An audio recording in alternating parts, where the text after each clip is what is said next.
ética e o cumprimento de prazos e requisitos legais, eu gostaria de convidar ao palco o moderador Fábio Figueiredo, que é sócio-diretor da Figueiredo Vertema e Coimbra Advogados Associados. Fábio, por favor. Fábio, please.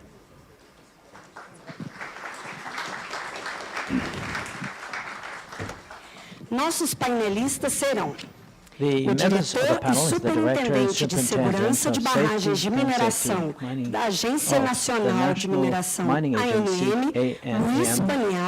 Luís Paniago.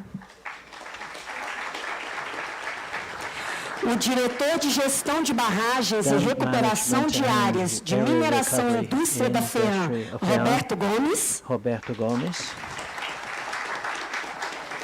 E a gerente de recursos hídricos da HydroBR, Stella Braga Andrade. Muito obrigada, seja bem-vindo, seja bem-vinda. Fábio, a palavra está com você. The floor is yours. Boa tarde a todas e todos. Primeiro, eu gostaria de agradecer a oportunidade, a figura do Júlio e da Cíntia, que sempre nos... E da Helena também. Helena as well, yes. Que sempre Aline, desculpe, Aline. Aline as well, sorry. Que sempre nos brinda aí com essas possibilidades de discutirmos temas tão sensíveis para a mineração brasileira. Bem, acho que nós... Desde o primeiro momento em que recebemos essa missão, de tratarmos aí dessas questões que são técnicas e multidisciplinares. Nós fizemos já uma reunião de alinhamento e depois conversamos ali fora e assim, a gente chega à conclusão de que concluded that it would be even easier if we dealt with communication than questions of reviewing das manchas de inundação. Flood path. E, bem, nós estamos no dia a dia. We, in our daily routine, minha profissão my profession, I'm a lawyer. So vejo o aspecto sempre I see aspects from the point of view, more legal point of view rather than a technical point of view. There are so many discrepancies between documents about the same facility that I just imagine the position of them, of the first as managers and consultants in these reviews which are necessary of the technical documents that are produced. I think we'll have a great, interesting opportunity to put side by side ANM and the government of the state of Minas Gerais that has, in a few points, legislation, points of divergences between what is the convergent, right? But very close to this, to seek convergence. Se assume. I'd like to hand the floor, the word to Stella.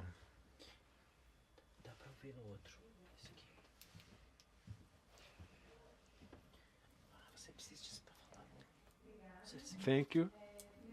First of all, I'd like to say thanks to IBRAM for the opportunity of being here. Thank you for the invitation. It's a great opportunity to discuss this topic. And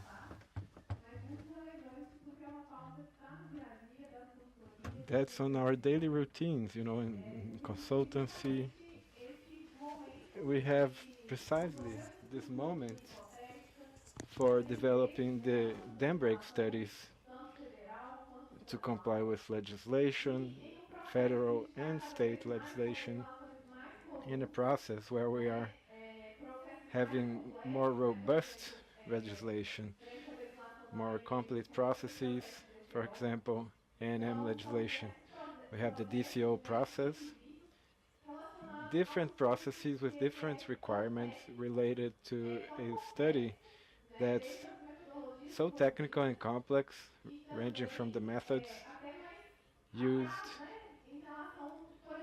And actually, if you go way back when you look at the data, it's such a complex process to develop a dam break study.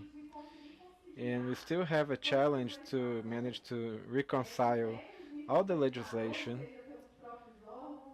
the criteria of the inspectors, whether from the public bodies or the DCO process, meeting the legal deadlines for the dam break studies, as well as for the emergency plans. De emergência que também tem seus prazos a serem atendidos, They're also going que to be também complied tem with. As suas dificuldades. There Então, also é um difficulties. prazer estar compondo essa mesa com It's a vocês. pleasure to be part of this Passo a table with palavra you. também para que vocês And now I hand the possam floor to you so that you dar o can início. begin this panel. Boa tarde a todos. Good afternoon, everybody.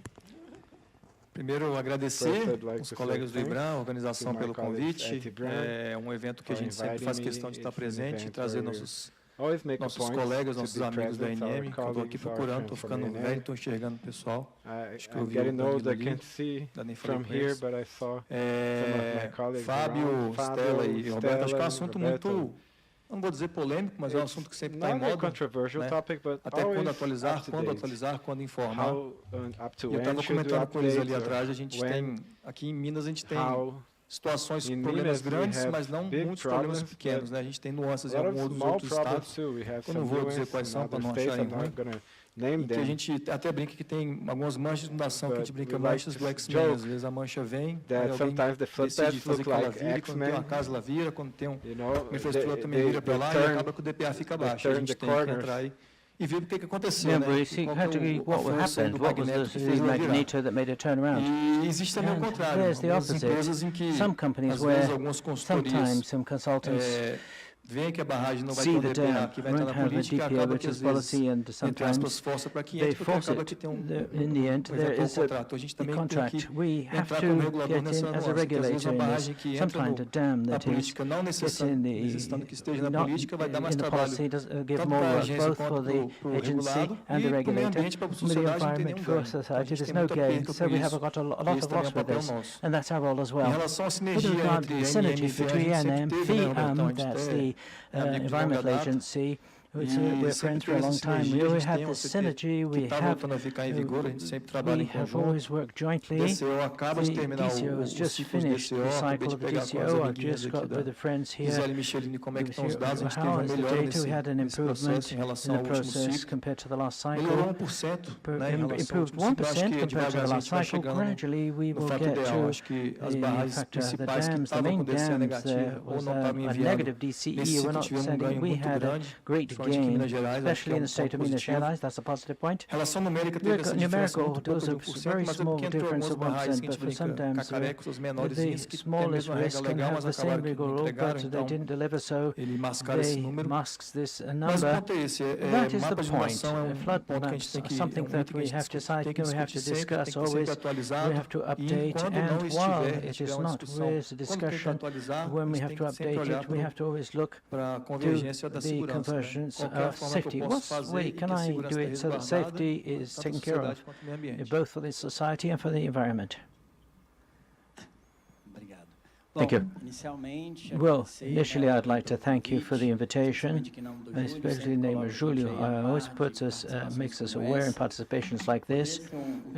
Have a bit simpler this time, but we are here ready to discuss, certainly with the history that, and my colleagues on the panel as well. I'd like to thank you, your companionship to debate this theme. We were discussing before. The dam break studies, it's difficult for us to create a logic of discussion about this review. We have to understand that the methodology in the study took different forms of obligation. Nowadays, dam break study, I was commenting with Stella previously on the stage. how will the study be used in a possible breach, for example? If it's poorly calculated, one parameter is wrong, what are the consequences of the decision? It's unique as to evaluate this, because when you have a definition for what the study exists, what is the consequence? Pania has just said one. We use this to define a PDA, to know what dam classification we have to define if it is, for example, if it fits the policy or not. One of the points of the study, in the state of Minas Gerais, we have this discussion with all other sessions of the emergency plan that work on that study. We have the obligation of outlining what is the area of interest of the other agencies, including to protect people. If we look from the side of classification, we have a lower risk perception when thinking about the consequences of, for example, having lives lost or something along these lines. And I think if in building this study, when it is originally thought up in the way that it has been, if the professionals were in the plan, if they had all the weight they have on their backs today. We know we work in a workflow today. We love to be busy in the management process. And here in the state of Minas Gerais, it is even greater because it's different from the National Mining Agency. Our state law that says there is obligation to approve. It is with technicians have to create a methodology of approval, standardization of this in a methodology which has a number of variables, as Stella said. You have several bits of information that are used both on characteristics of tailings, porosity, etc., which has a variability in the definitions. So there's a model that suffers at the beginning a difficulty of definition, and throughout all the development chain or development of a dam, we have to think on the working life of the facility over time, which gives the impact of possible approvals that we have to have. We often go through the state and following my team. This is important to emphasize. Think about it. You working in an analysis routine in a complex process like this, where you have a number of stages that have to be covered for you to have approval, with additional pressure, the state of the emergency plan can make it impossible to operate an enterprise. The technician suffers this pressure to assess and process the information. You have a great effort initially for approval to balance the conflict which is already installed, and 1 or 2 months come back and they come back saying the entry data has changed, whether the dam went through beginning of decharacterization or because it went deeper into the technical detail, the entry detail data that is used as the model. This is a point that we consider is not even rare for this to happen. The myriad of the dam management that we have developed, new technologies arrive, new models are being included, so that this logic of trying to come back to the process to accuracy of outline where there is almost routine. So we had several bits of experience in, let me try and get an example of this complexity. In the state, we have this flow in 2 stages. The first is the flood path, which is analyzed. Once we have this approval, you go through a second stage where, in fact, the other agencies use the flood route outline to do their work. We have had 2, 3, 4, 5, which already had some points and went back to the starting point in a scenario where many of the studies that we received for analysis initially, they were already out of date, because the complexity of production of information of a model such as this, of the dam break in the scenario of an obligation of a specific deadline for delivery, many of the companies delivered what they had at that time, and then they went after the technical studies necessary to calibrate the model. So I see this crisis we're living through at the moment, and the idea of, that's why I think IBRAM data is well aligned, the associates that because the state is suffering this a great deal. This is something which we have to move forward, even internally. If you stop to look at it, in the legislation in the state, there's not a forecast of when it will be authorized. We don't have this. What we have in movement is the companies themselves moving in a scenario where, especially for reduction, we have with this perception, because many of them are going to decharacterization of the facilities, or further safety measures have been taken, and generating a concern which is our deadline is shorter and shorter. Why? Because I need to have an emergency plan. I have to go through the first stage to get the second stage, be looked at by the other agencies, so that we get away the main problem out of the way, which is environmental licensing first place. Just to close the initial idea in this discussion, to have clarity of the difficulty and what are the impact is. As we finalized, they generate all the players, the technicians producing data, the enterprises. And for the environmental agency, have a technical capacity limited. We need to have greater clarity of what aspects and what themes that this approval of the dam break will affect, because then we begin to get into a line of risk discussion which will permeate this discussion at all times. What's the risk we are dealing with in this case, specific case, of constant approval and the agency not getting the license? What's the risk of dealing with mistaken initiated in a flood path? Responsible is it of the person who provides the information or the person who approved it, even to know what in fact is being said or is being put on that paper? And even, as I commented previously, the management of the territory, because the study today has a forecast of working life of the enterprise. We have examples in the state of Minas Gerais that once the study is updated because of a need for raise, the company has undergone a great deal of pressure because it increased areas which had to be evacuated according to the restrictions that exist in the self-rescue zones. A number of complexity, all sub-informed in this first study, which is there is a number of interfaces. I don't think we will get to outline which is very objective on this theme. But I think the first thing we have to have for there to be clarity in the discussion is not just process. Everything I've said, we're thinking of stages, the consequences of this. It's a risk that we take on. So this was my initial message, that we have to have clarity of why updating and what we gain updating it. What we're discussing, the risk, the best is to, as it were, increase our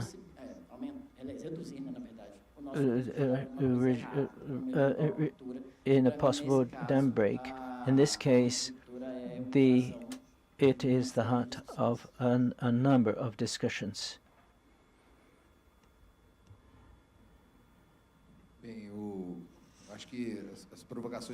I think the initial provocations have been given by you. Well, I'll come back to say, I'm a lawyer. I'm a technician. I'm not a technician, but I can see that this subject has variables, and any number of variables can condition the works of the consultanship with the inspection.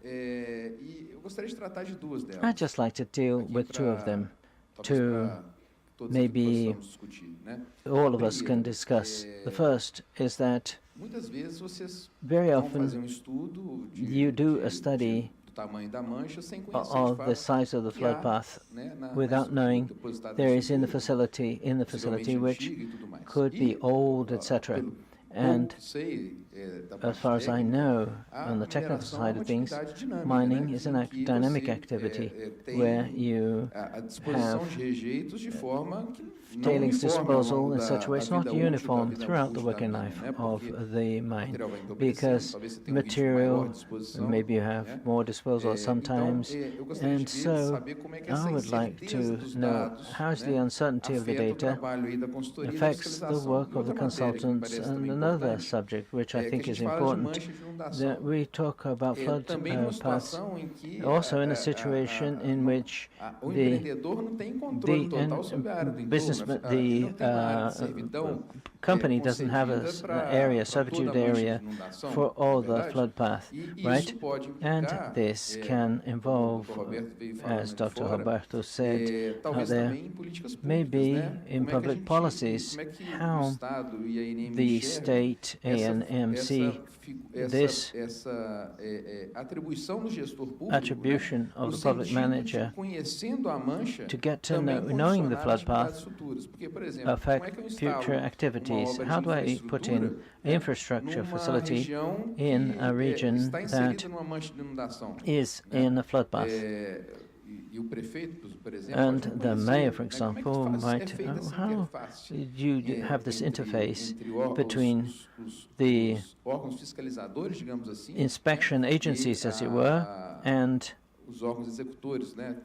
those that build can, for example, development area to be affected. The two provocations, one technical, one more along the lines of the governance of the plan. Let me begin on the technical side then. Certainly, a very important part of the study is to get to know the facility, the dam, the tailings that are there, that we're going to work with and model. It is the first stage. We have the data. This, in recent years, has evolved a lot. Even because of the legislation, we have to have the characterization of the material that is there. We have to necessarily then, if we don't have the history, we have to do drilling, we have to know the parameters, these geotechnical parameters, the rheology, and then we'll get into it with this model. I believe that we have managed to move forward a lot in terms of the parameters, especially in the state of Minas Gerais, because beside the legislation, when we think about mining, besides the ANM legislation, the state of Minas, we have greater rigor with regard to this. But there are cases where sometimes it is a dam which was not classified and now classified. There's not time to do the characterization. So it gets into a bit of what you commented of having initial delivery to the agency, then have time to do the characterization and a later review of this flood path. The important thing is the care, both of those developing and of the entrepreneur, to be able to, the lack of information, a scenario which is credible, but is conservative given the lack of data. But this is important to remember what is credible. Otherwise, we do flood paths which are impossible, improbable, and because we don't have the data, we're being conservative within what we have, the credible scenario, but also conservative, while we have the lack of data, while the entrepreneur seeks this data. Always, if possible, we will submit the flood path, whether to FEAM, ANM, other agencies. We believe that the conversation is the best way to go, discussion, explain that there is still a preliminary flood path, there is a schedule, drilling of characterization, and that to refine the definition of the flood path. We have to change it. If we have to change it every moment, we get again to the question of the community. So we begin going around in circles and be stuck always in it. So let's say we're in the middle of the path, deliver initial flood path with a conservative path and always seeking dialogue. Since the inspection agency has the understands the limitations we have in this kind of study, I hope I answered the first point, the more technical aspect. The second, I'll leave to you.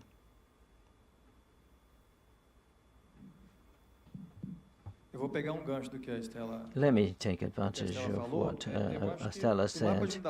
I believe that a flood path has some companies in a few places that we inspect where we have meetings that don't have the idea of what it is, this flood path. Sometimes people think it is beautiful. We do beautiful map with a lot of color. That's beautiful. It's the famous shit in, shit out. If you don't have a database which is coherent, assertive, tested, you will have a terrible map. And the entrepreneur has to understand the ugly map is not just an ugly map. It has a rate of consequences. For example, if you do a poor map, the dam will get in the policy. You will spend a lot of money for nothing.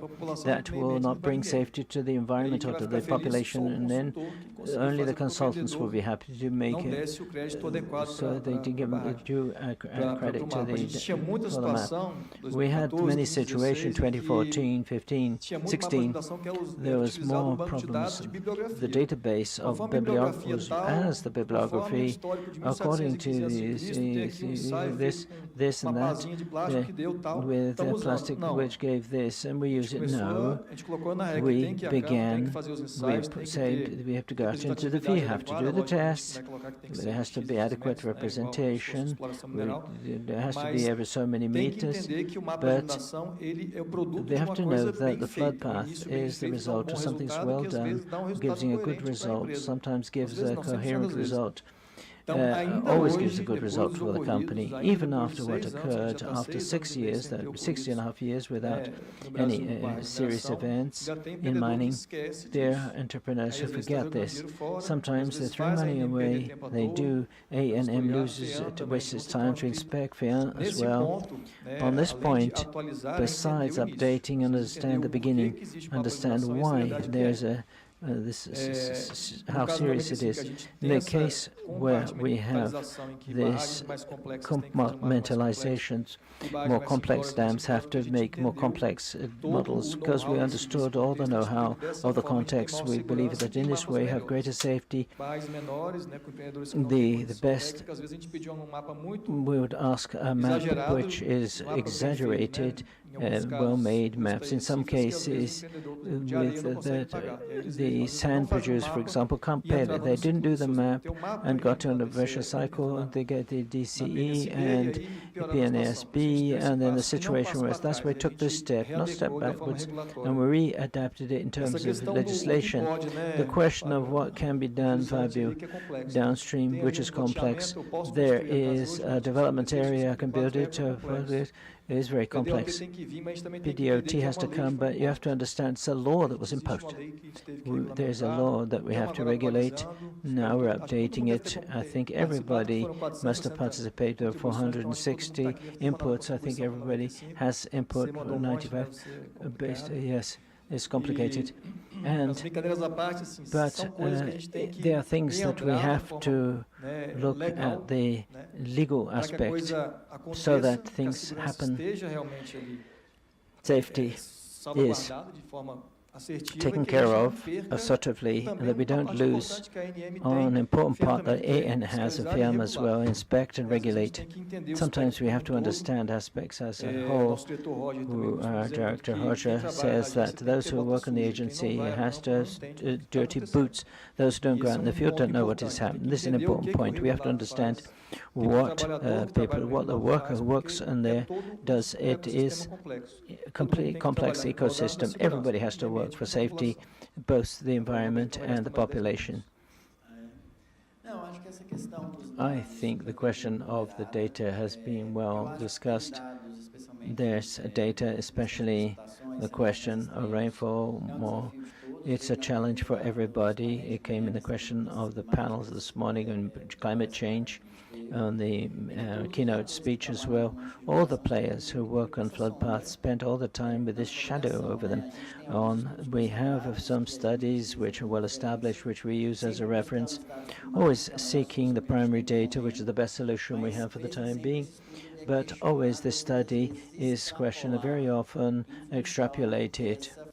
In function of this fragility that the study will have. We cannot foresee the future.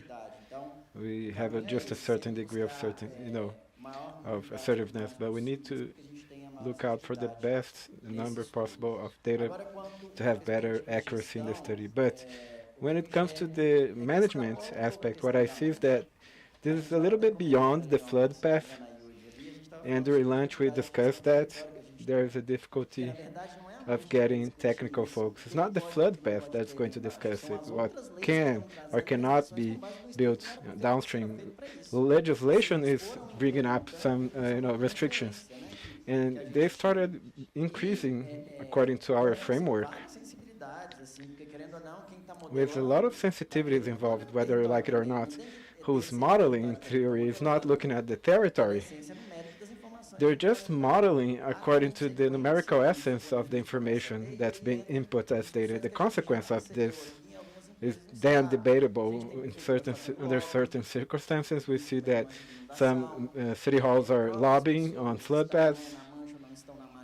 Some people that are on the flood path, they aren't, but they are lobbying as well. They're completely skewing the purpose of the study.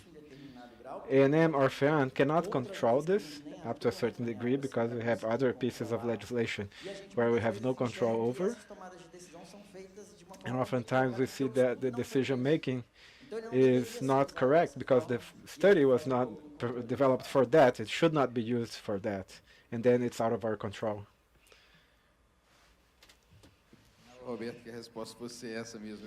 I was hoping that this would be the answer. The governance for the emergency response plans is a complex governance, and the flood path is one of the aspects that should be considered. When it comes to the revision of Ordinance 95, I had to do my homework today, and I did that with 3 top-notch experts. I congratulate you because Ordinance 95, at least its idea, the idea behind it, is very clear and concise when it comes to the current text. Let me just make a comment here, not for myself, but to the ANM team that did this work. I'm a little bit away from that for some bit of 6 months or so, but now it's all under Lorena, Giselle, the team that you see there in the audience, Flavio, Danilo. We should applaud them because they're the ones who actually did the hard work. I wasn't in their way. Well, if you look at one of the paragraphs talking about concept and just compressing it down to a single line, that's really cool. And it's an amazing job. I believe it's going to be progress. It's going to result in a lot of progress. Well, I have a few questions here from the audience, and I would like to maybe compress them into a single one. One of the audience members asked the following question, and I hope you guys don't, fight over that. It doesn't become a boxing match, hopefully. Até cortaram minha palavra, tá vendo? Oh, see, that's censorship. Had problems with my mic here. The first question, which is similar to the second one, is there any initiative to converge ANM legislation and FEAM legislation about the approval process for flood paths in the Minas Gerais state? And the other question would be, have FEAM and ANM articulated to prove some stack dam break studies? 2 things that I believe it's up to you to answer that. I was going to comment on that outside, but in the last event we held here about 3-4 months ago, we agreed to talk amongst ourselves to try and make legislation a bit more in line. On one hand, we are changing, it's easier because it's an internal ANM resolution. We change. We have autonomy to change whenever we want. But now, it's, I'm contending with Roberto. It's not a fair fight. It's complex, It's hard to change these kinds of legislation, and nobody wants to, do that. It's a whole set of things which are about safety, and they improve the regulatory framework. It's not about just, jousting, the two agencies jousting. I think it's much more about joint work. We don't like, to inspect and then have Roberto inspect. We need to converge at some point. I don't think it's fair to FEAM. We need to approve something in legislation. If I was in FEAM, I would be mad about this because it's really confusing, and we're not putting our asses on the line. And pardon my French, but that's how it goes.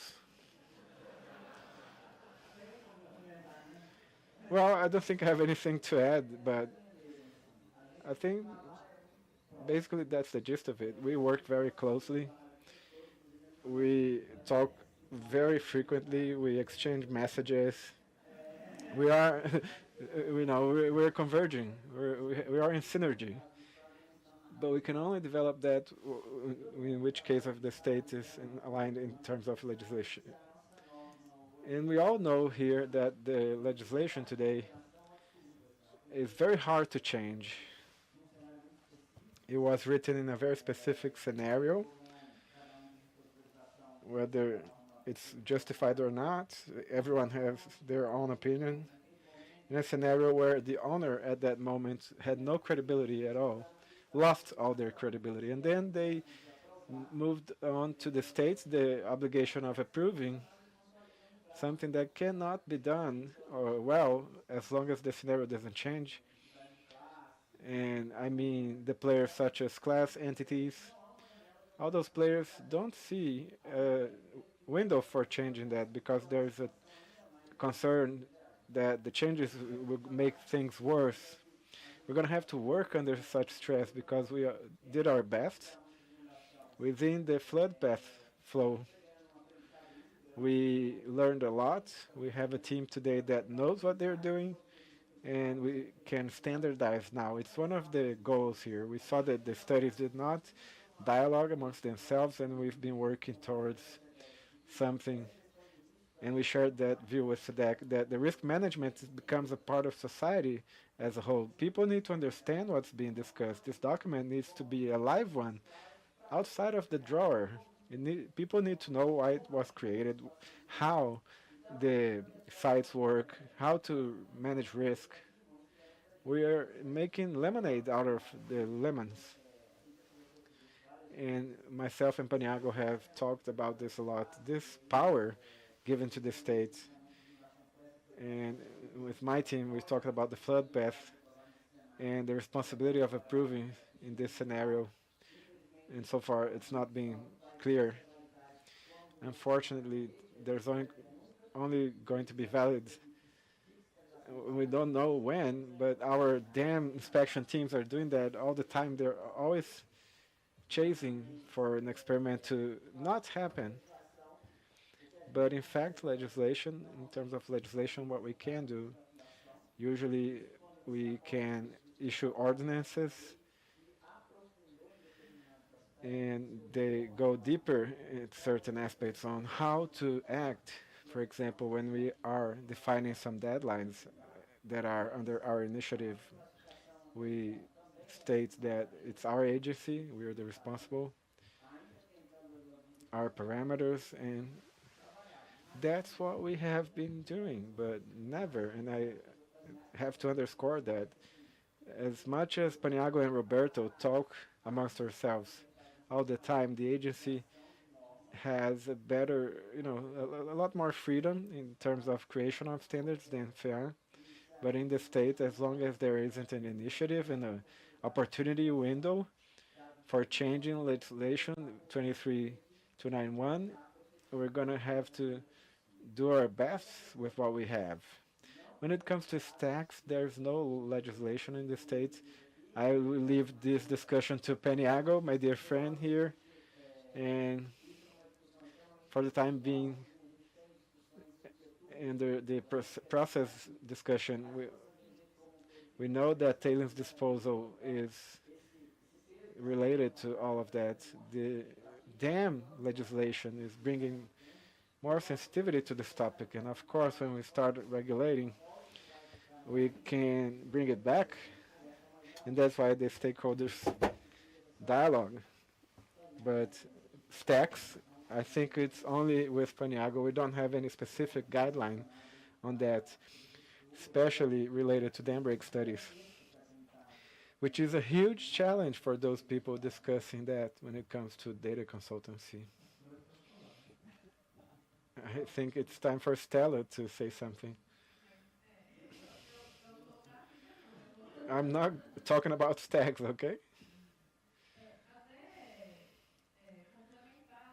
I'd just like to add,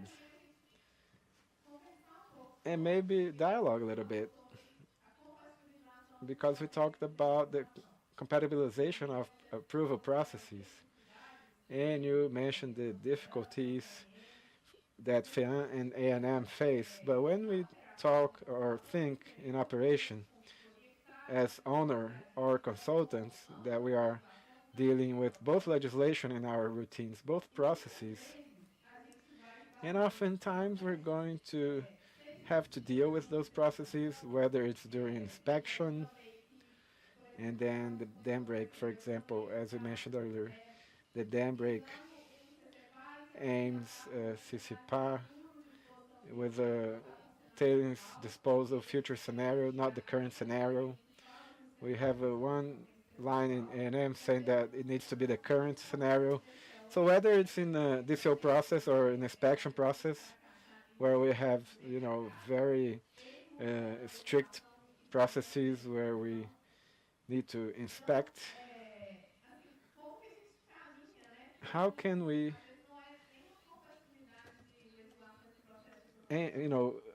go towards a direction of compatibility in terms of understanding, in terms of the safety of the structure, the facility, the population, and legal requirements.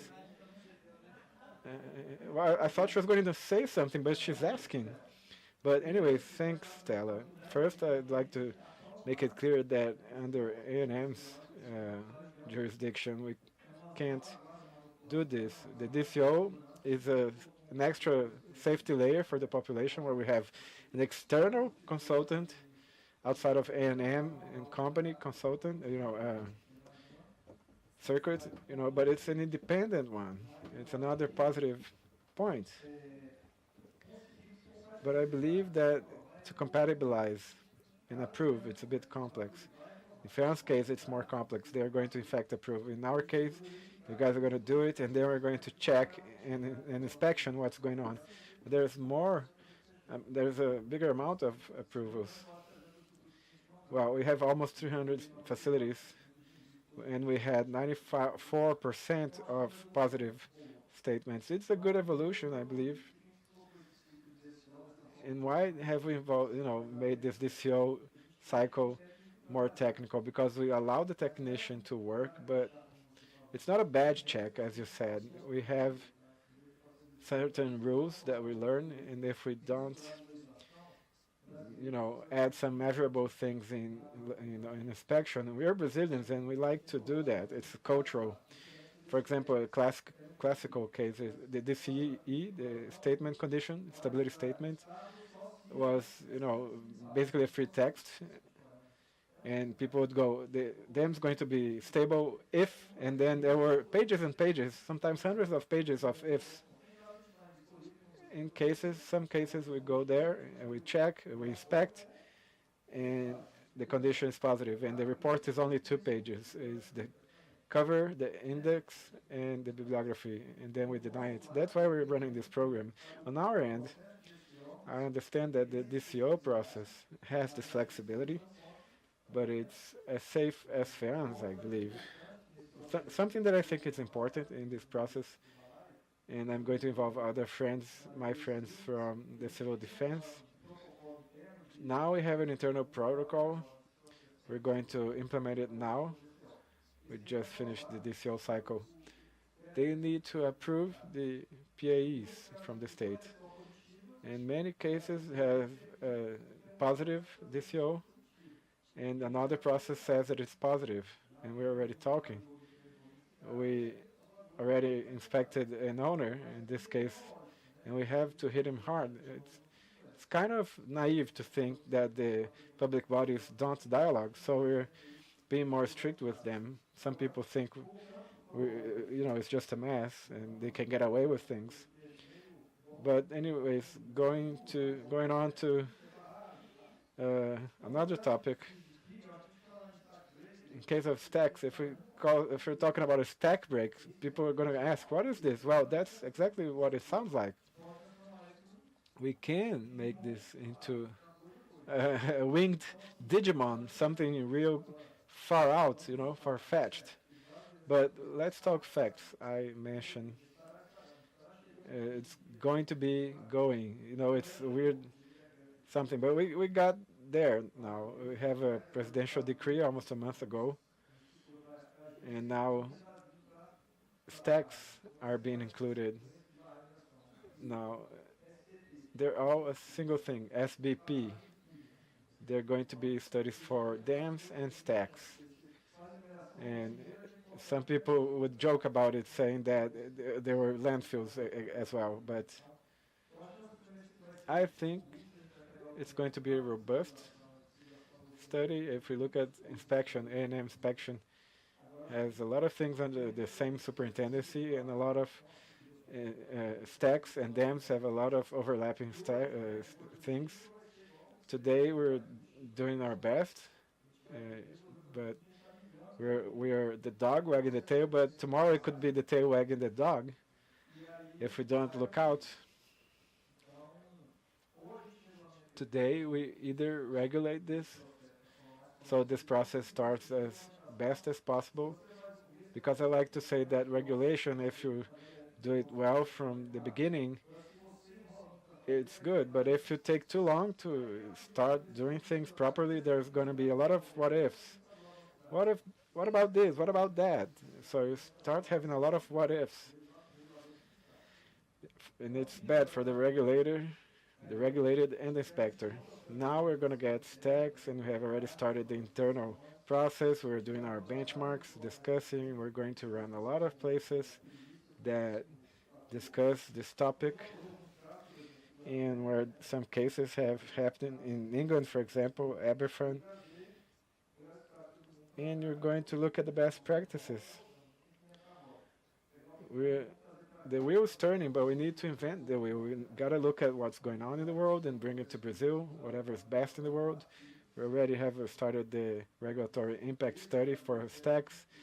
In August 13th, we should include stacks to dams, They're all going to be included under geotechnical facilities, but I think it's going to start flowing.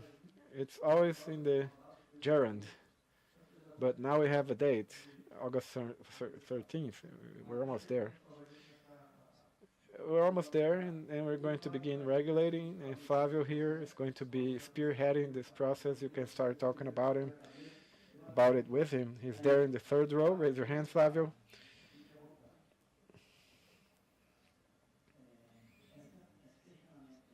This question from Stella is very important, and it's about what I was talking about in the beginning. We need to be clear about what's the purpose of the study we're developing. Under an approval perspective, the way it's being discussed, because there's a legal obligation that we cannot discuss at this moment. If I were going to undergo an approval process that I'm going to ask you for a new one every 10 days and you can't give me an answer, how can I process this information? From the moment that I establish a way for approval, I need to have a processing time from both parties, including some experiences from the environmental bodies, this new style that we're developing, the dams and licensing. There are reports where the owners ask, for the love of God, stop asking me for information because I cannot deliver that information at the pace that you're asking me. So an infinite circle of approval will not yield good results for anybody. First, we cannot process them. Second, when it comes to shove, we wouldn't know what's the valid flood path because it would be always being updated, and second, the difficulty that the owners have in providing information. However, when they have this clarity, that's when we begin discussing this, Stella, the approval workflow that the state has, because we're thinking about the final pitch for that raise. It still doesn't make the owner not liable for knowing what happens if the dam breaks. They need to go in parallel because they have different responses, there are different plannings, different functions. In this case, for example, when ANM asks us about how it's going to go, whether you like it or not, the study says what's going to happen in extreme scenario. The study says what's going to happen if we're considering a completely filled height or at the internal tailings height that we have at that time. All this discussion is based on the expectation of trying to close as best as possible, avoiding loss of lives. This is terrible. It bothers us. We're only going to know if the answer is going to work or not. And I see there are some owners here that want to try it out to know if it's going to work or not. So it's tough. I know. We do know it's tough. Having to have two models for the same structure.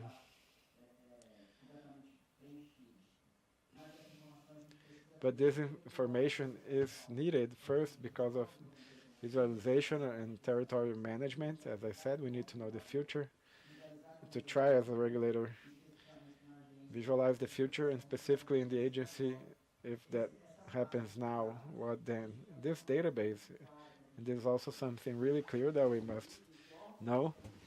When we define the uses, the regulators are defining who is going to use that study. I always discuss that, questions 1, 2, and 3, when I see regulators discussing levels. The ministry took this information and used it the way they thought they should, generating a lot of restrictions. They used that, and they independently did something. That's something that the civil defense have in a framework of why this study was developed and how it's going to be used. They did it differently. Here in the ministerial state, having an environmental impact provisions in the law, the flood path was used to visualize eventual damage that would be caused. That was an interpretation independently the regulator did. Domestic fauna and so forth within the sensitivity at that moment.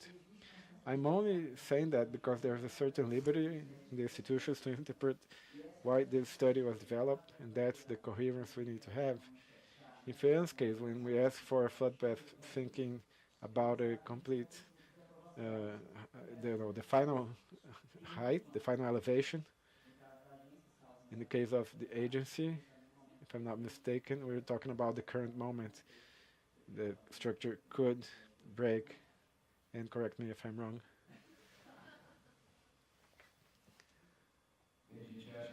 Well, folks, I think the aspects,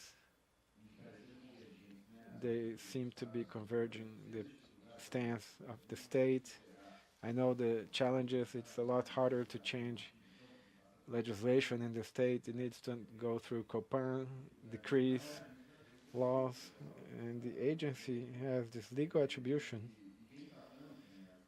And they have been addressing, Paniago, your testimonies with the publicity and popular participation. That's really interesting. And also all the other stakeholders are heard. That's really cool. But now, having said all that, this is done to save lives. Do you all agree?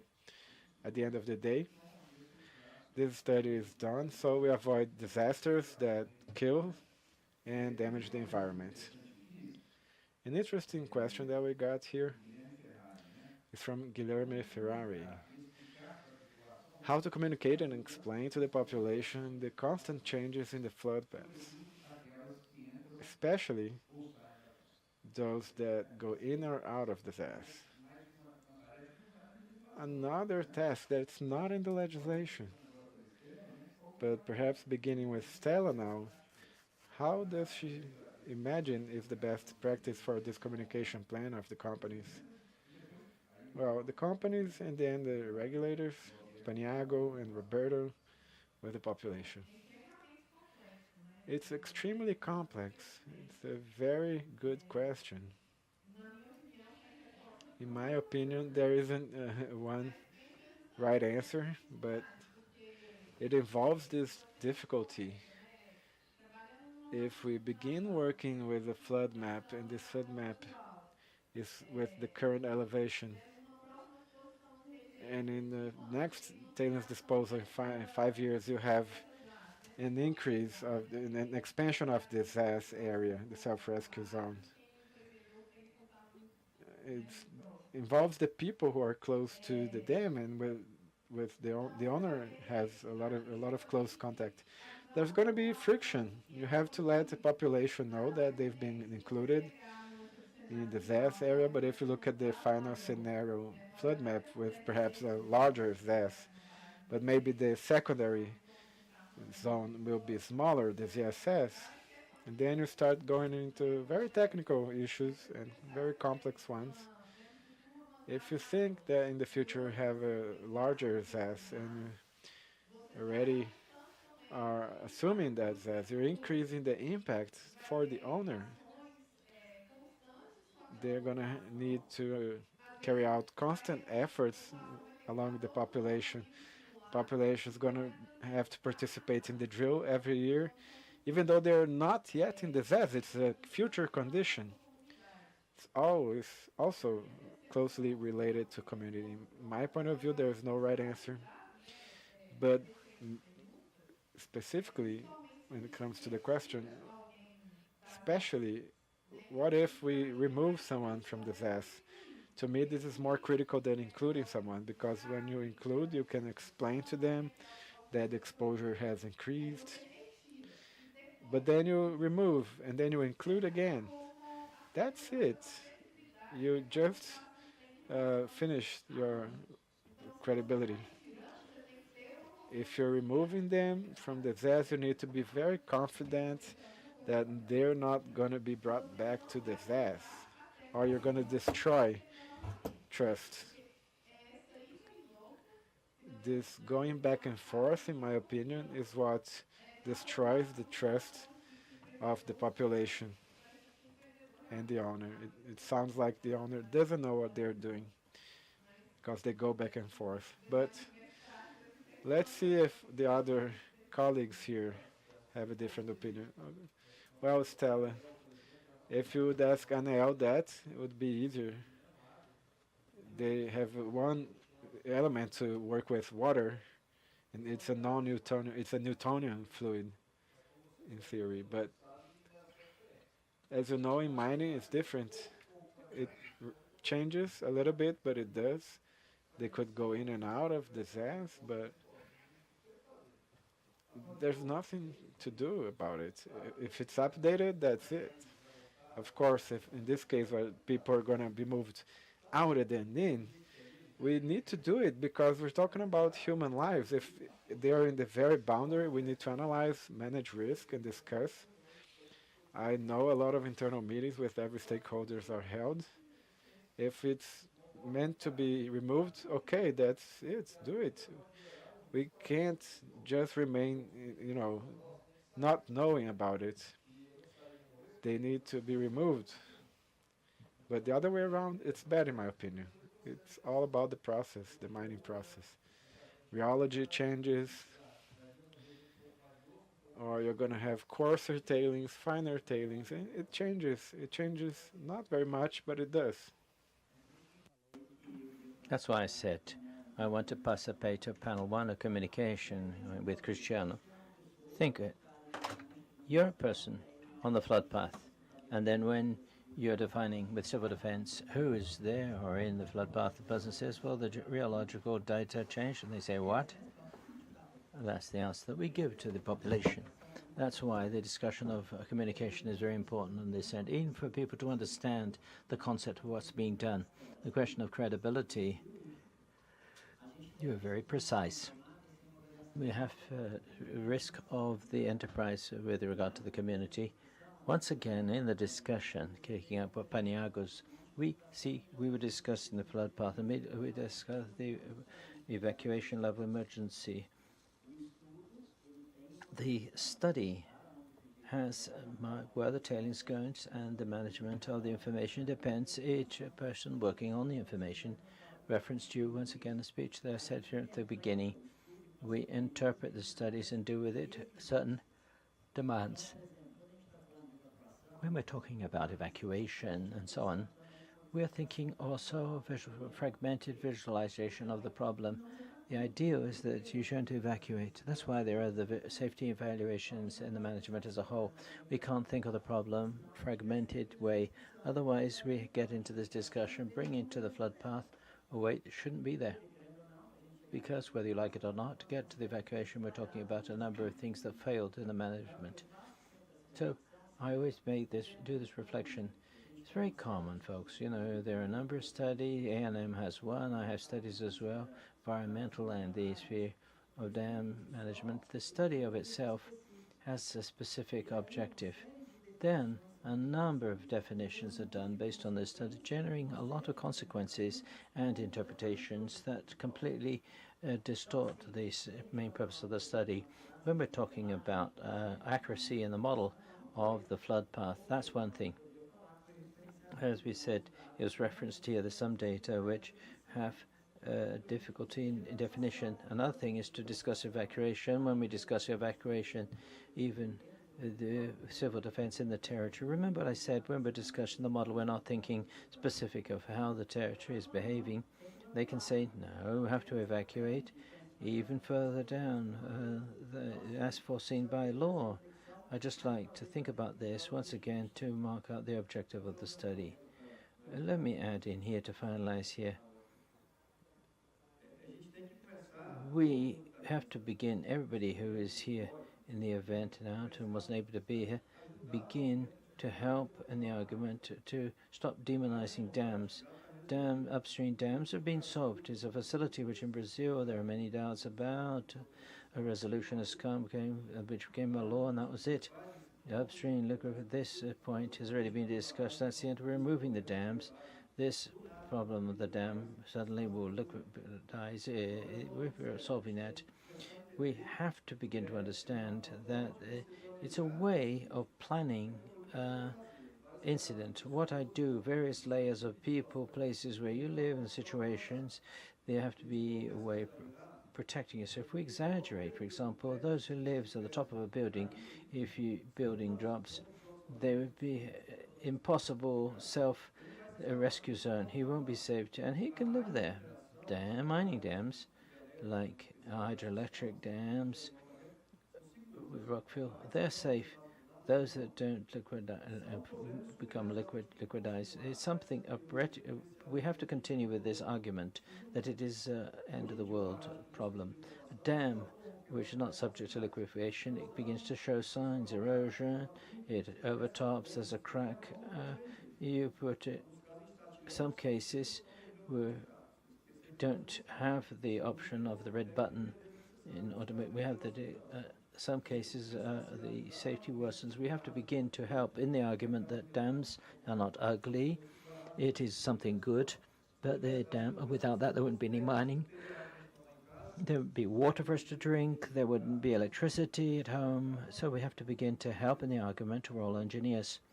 I'm a geologist, but we're all from Korea. We have to, I think everybody has the understanding that dams is a good thing, and the migration to dumps, we have to do it very carefully.